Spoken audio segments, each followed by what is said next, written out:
Hello everyone, welcome to the new class of chemistry. Today's class we will discuss about the order of a reaction. What is actually the order of a reaction? Okay. We know about that the rate of a chemical reaction is written by the form rate equals K, the rate constant, into concentration of A to the power X and concentration of B to the power Y, where X and Y are actually very much different from the stoichiometric coefficient of what happens in a chemical reaction. So what is actually an order of a reaction? It's nothing but the sum of the powers of the concentration of reactant in the rate law expression. Means whatever rate law expression we had written, we will have some power written in the concentration for the reactants. Right? We will definitely write the rate of the means the rate law. According to the rate law, we will get a concentration of the reactants in the rate law expression.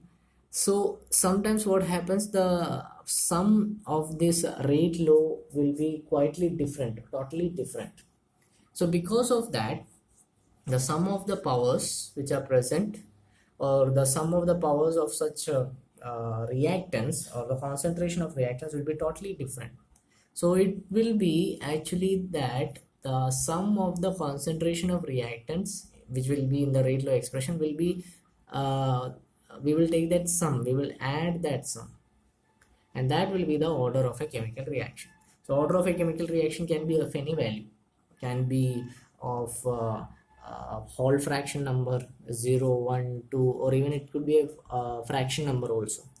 So if suppose it is a zero order, I mean a reaction with the order 0, that is the if you add both of them, if you add both of the power of the concentrations of reactants, if the value is 0, we can say that reaction which had happened, it is quite independent of the concentration of reactants. Means reactants concentration is not much of value in that case if the reaction is of 0 order. Some examples have been given for understanding how we calculate the 0 order, or the rate of a order of a reaction. Suppose a reaction is given, rate law is given, rate equals K concentration of A to the power 1 by 2, concentration of B to the power 3 by 2. What we said, order means power of the concentrations. So we can write 1 plus 2 plus 3 plus 1 by 2 plus 3 by 2. If we add this, we will get the value as 4 by 2, which means 2. Right? We can say 2, order is 2, means it will be a second order reaction. Okay. Okay. Similarly, we have a case where rate equals K, rate constant, into concentration of A to the power 3 by 2 and concentration of B to the power minus 1. And if we add both of these powers, we will get the answer as half. So we can say this reaction is an half order reaction. So we can say by this examples itself that the reaction of the order of a reaction could be a 0 order, first order, second order, third order, fourth order, or even a fraction could also occur in case of the order of a reaction. Okay. So to understand it so simply, we can say that if a reaction is actually occurring in a single step, then it will be an elementary reaction. But it is actually there will be several sequences of that elementary reactions, then that will be a complex reaction. Okay. So how will we actually find out the rate constant, the unit of the rate constant? So in order to find the unit of rate constant, we can find it from a general reaction. We have a general reaction, suppose it is of no use actually, just for understanding. Suppose we have a reaction that has product A and B with stoichiometric coefficients A, B respectively, and have react products C and D with stoichiometric coefficients CD. So what happens, the rate law, according to the rate law, the rate is actually K into A to the power X, B to the power Y, both of them are concentrations. The sum of this concentration X plus Y is actually N. Sum of both the power of x and y is actually n. So that is actually the order of the reaction. Okay, n will be the order of reaction. Now if we are taking the value of k here from here, we will get the value of k. Then if for taking the value of k, what will we do? We will take this term, complete term, in the denominator of this value, this rate.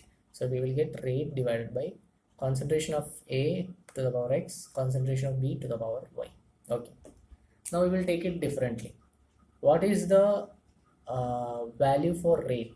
We know the value for rate will be concentration divided by time. So we will write there as concentration divided by time. Similarly, if we take this value, we will get the value as, if we'll take it in a separate way, in a splitted way, what we will get? We know that concentration is being given in the denominator, and the sum of concentration is x plus y, which means n. So we will take it as concentration to the power x plus y means n. So this is how we will write. Now from this particular equation, we will find what is the unit of the rate constant for a zero order reaction, first order reaction, second order reaction. We need to understand only those reactions for our syllabus, for the maintenance of our syllabus. Nothing deep will be asked actually. So a zero order reaction means the order is zero. That means the value which we had taken for n will be zero. We know that we will have to write that method which I had found now, concentration divided by time into 1 by concentration to the power n. Okay, so to the power n is actually 0 here. What is the SI unit of concentration? Mole liter raised to minus 1. What is the SI unit of time? Seconds. So we will write it there here. Mole liter raised to minus 1 divided by second into 1 divided by concentration, mole liter raised to minus 1 to the power n means 0. Order is 0. So 0. So what we will get? This will be any value to the power 0 means 1. So this seconds will come in the numerator side. So we will get mole liter raised to minus 1, second raised to minus 1. That is the zero order reactions unit of rate constant. Means the k value will have a unit, mole liter raised to minus 1, second raised to minus 1. Now what about first order reaction? If the first order reaction means order is 1, means the power of n will be 1. So what will happen? This mole and this mole will be get cancelled.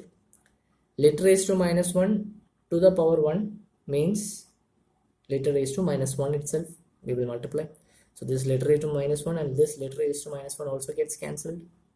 Numerator and denominator are same. That's why what is being left is seconds. We will put in the numerator. We will get second raised to minus 1 or 1 by s itself. So that is the value of unit of k for a first order reaction. Now what about a second order reaction?